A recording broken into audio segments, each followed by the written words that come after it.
Le virus HIV se transmet par le sang et les relations sexuelles. Pour empêcher la transmission sexuelle, il existe un bouclier séculaire, le préservatif. Dans le cas de la transmission par le sang, la distribution de matériel stérile non réutilisable aux toxicomanes est essentielle. Lors de transfusions de sang, le dépistage systématique permet d'écarter les donneurs séropositifs. L'outil diagnostique le plus répandu est un test rapide, basé sur la détection des anticorps, preuve que l'organisme se défend contre le virus. Depuis les années 90, les antirétroviraux permettent de vivre avec le virus. Les ARV sont dirigés non pas contre le virus lui-même, mais contre ses enzymes ou ses molécules qui lui permettent de se multiplier.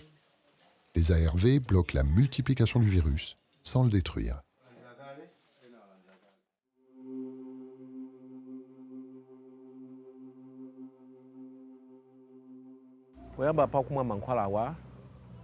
Quand j'ai commencé à prendre le traitement, j'ai eu des problèmes parce qu'il y avait trop de pilules.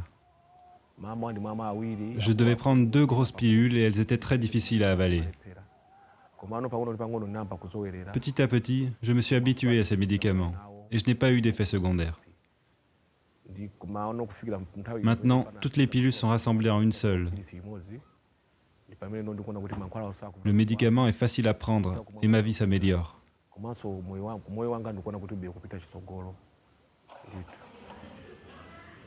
Le virus ne s'avoue pas vaincu pour autant. En se répliquant, il peut muter, résistant ainsi au traitement antirétroviral. On a recours alors à la multithérapie qui combine plusieurs antirétroviraux. Pour savoir si le virus a muté, le médecin contrôle régulièrement la quantité de virus dans le sang. Si elle augmente, il faut modifier la combinaison d'ARV. Cette mesure de charge virale est un test de routine dans les pays développés, mais un luxe dans les pays pauvres, bien moins équipés en laboratoire.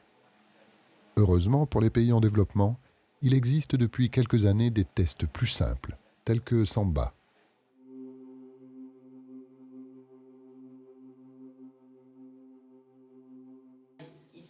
Les ARV sont aussi utilisés en prévention dans les populations à risque.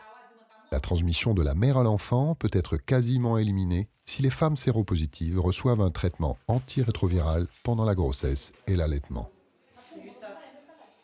Le Graal de la lutte contre le sida, c'est le vaccin. De nombreuses équipes de chercheurs travaillent sur différents candidats vaccins. Mais les mutations du virus tiennent en échec les scientifiques. Jusqu'à présent, aucun vaccin n'a su déjouer la mutation virale.